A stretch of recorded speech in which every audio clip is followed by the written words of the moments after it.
We're counting down our top 10 running backs updated after free agency. Zeke's moved up a couple of spots now that we know Dak Prescott is for sure the Cowboys quarterback.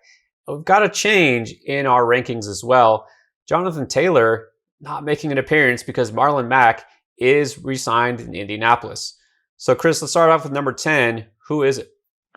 Yeah, we've got a new number 10, and it's Aaron Jones, who we all thought would leave Green Bay in free agency, and instead he re-signed, and Jamal Williams did leave in free agency. So actually, this is probably one of the best cases for Aaron Jones as far as fantasy goes, because rather than competing with Jamal Williams for touches, he's going to compete with A.J. Dillon, and however high you are or however wishful you are with A.J. Dillon, you have to admit that A.J. Dillon is not the pass catcher that Jamal Williams is. So you got to think, even if Aaron Jones does split carries with A.J. Dillon, which we think he will because he did that with Jamal Williams, he's probably going to be even more heavily involved in the passing game, which is only good for his fantasy value. So he has crept into our top 10 rankings this time around. Yeah, I mean, everyone really thought Aaron Jones was going somewhere else, maybe Miami, San Francisco, wherever. And it turns out maybe this was the best landing spot for him, is where he already was in Green Bay. Less competition, like you said. We already know this is a great offense. So if anything, this just makes me a little bit more secure about where he stands as a kind of a low-end RB1 for fantasy, but a really safe one. Speaking of safe, you've got to love the floor of Austin Ekeler. Look, this is a guy, a lot of people, it's easy to forget about him because he missed some time last year. You know, we kind of saw the carousel at running back there, guys like Kalen Ballage and Justin Jackson. You know, the Chargers were all about the pass offense last year, but Eckler's still the guy. Look, they haven't brought in any competition for him. I don't think they're going to spend a high draft pick on a running back. There's other needs, and they've reinforced that offensive line. Look, this is a guy who averaged 5.4 receptions per game and did click well with Herbert. So I feel like you've got to really respect him as an RB1 in fantasy. Absolutely. Like you said, they have made some great improvements to that offensive line. I'm really high on this Chargers offense, including Austin Ekeler. None of those other running backs, Justin Jackson, Joshua Kelly, Kalen Ballage, none of them impressed. So Ekeler should be the guy heading into 2021. And in PPR, he's an absolute monster, kind of like an Alvin Kamara light. And then at number 8, we have your guy, and that's Cam Akers, who somehow, if we weren't high enough on him, his value went up even more here in free agency because Malcolm Brown has left and signed with the Dolphins. So now you got to think he's only going to be competing with Darrell Henderson for touches. And as we saw at the end of last season, there was no competition, right? Cam Akers was the guy down the stretch. He was the guy in the playoffs when the games mattered most, and that is telling. So you got to think heading into 2021, he's going to be the, starting for sure, the starting running back there in LA, and probably a guy that's going to see 70 to 80% of the touches, which is massive for his fantasy value. They've brought in Matthew Stafford. This offense is going to rebound as well. So to me, Cam Akers easily inside the top 10 running backs. Yeah, honestly, the only thing I don't love about Akers is that his ADP keeps rising. I think he's now entered the conversation as a first round pick, which I hate because that means I won't get him in every draft. But look, this is a guy who can't deny the opportunity is finally there. It's all his backfield, and we know the talent. So you've got to think, even with Stafford there at quarterback, that's just going to help the offense, help his opportunity. Gotta love Akers. I might actually move him up in my rankings as the season gets closer. But for now, number 8. Number 7 is a guy that you can't deny. Nick Chubb is one of the best running backs, pure runners in the league. 3rd in the NFL last year in rushing yards per game at 88.9. And I know that if you really want to nitpick and say, well, the problem is Kareem Hunt is there, he eats into his touches, and Chubb doesn't have the highest ceiling as a pass catcher, and that's where Hunt comes in. But you know what he does have? He has a nose for the end zone. This guy scored 12 touchdowns last year without even playing a full season. He's going to get used in the red zone. He's going to rip off big runs on a regular basis. You could say the same thing about Derrick Henry. Well, he's not the highest, pass catching back. It doesn't matter. When you lead the league in rushing, okay, so Chubb, not quite a top 5 guy, but you have to feel like he's probably one of the safest plays as far as this list goes. Yeah, like you said, one of the best pure running backs in the league. And he's on a team that wants to run the ball, right? That's their MO. They want to run the ball, lean on that defense, slow down the game. So sure, it would be better if Kareem Hunt wasn't there. He'd probably be a top 5 running back if Kareem Hunt wasn't there, honestly. But even with Kareem Hunt there, he's still a solid RB1. And then at number 6 is probably going to be a guy that's going to be extremely polarizing, which is crazy to say about, the guy who was arguably the fantasy MVP last year, and that's Alvin Kamara. We know for a fact now that Drew Brees is gone. He's officially retired. What we don't know is, will it be Taysom Hill or Jameis Winston, because they signed both of them for 2021. So we're going to have a QB battle. And it's going to really come to, his value is really going to hinge on this QB battle, because we know his value will not be as high as it was with Drew Brees. You have to accept that. He's not going to get all those dump offs, whether it's Jameis Winston or Taysom Hill. But we saw last year with Taysom Hill, his value really took a huge hit, not only because Taysom Hill won't dump the ball off to him as much, but also because Taysom Hill will vulture touchdowns from him. Somehow, Alvin Kamara scored 6 touchdowns, a record-tying performance, and Taysom Hill still vultured a damn touchdown from him. So if it's Taysom Hill, that's going to be a real knock. If it's Jameis Winston, it'll be a little better. So right now, I think 6 feels about right just because of the uncertainty. Just can't put him ahead of the top 5 guys simply because, again, with that quarterback situation, not as good as it was last year.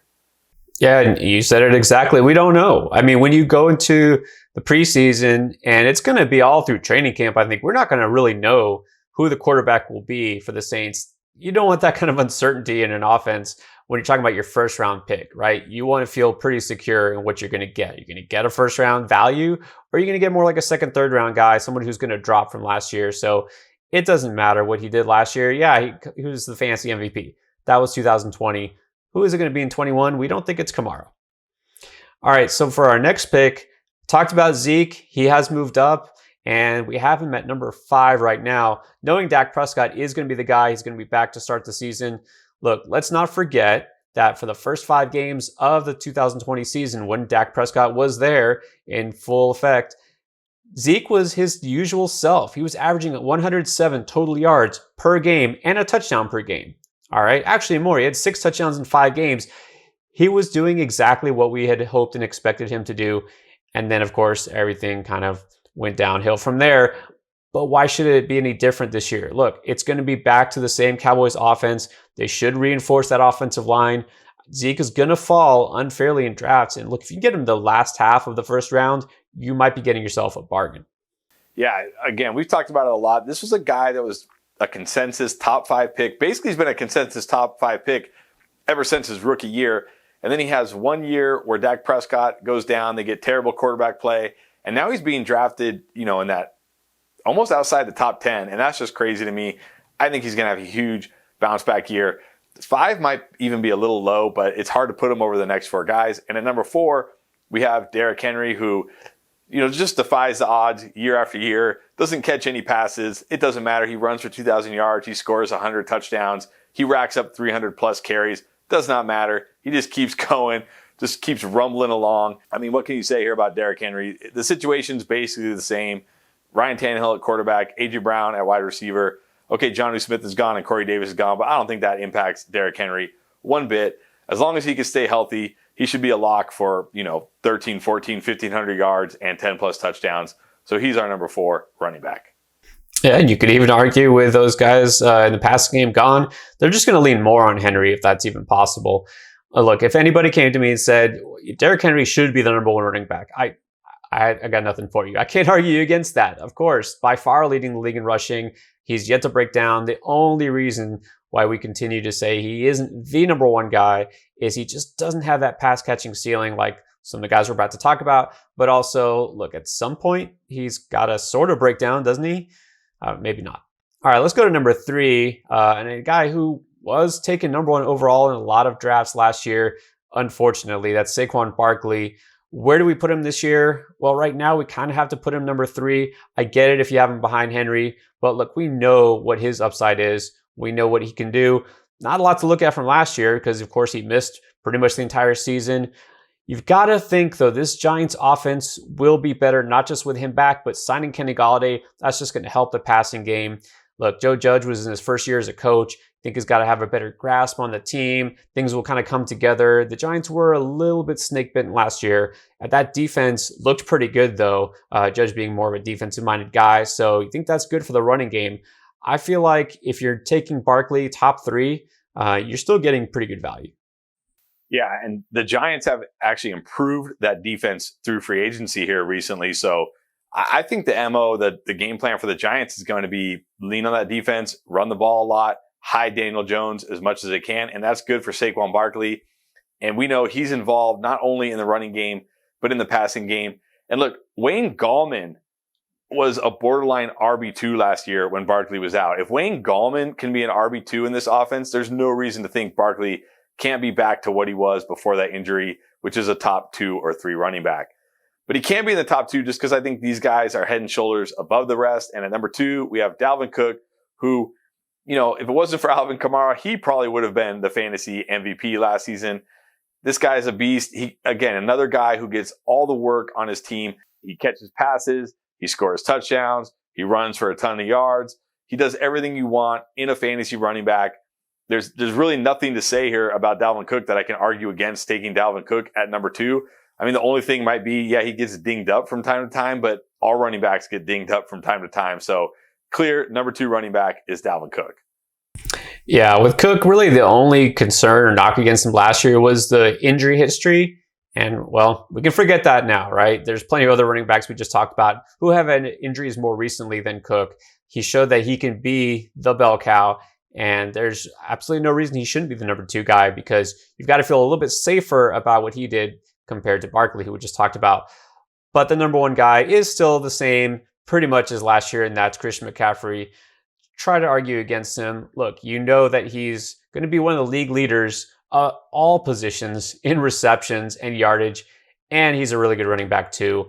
And look, there's no reason why this team isn't going to focus its entire offense around him, no matter who the quarterback is. It really doesn't matter.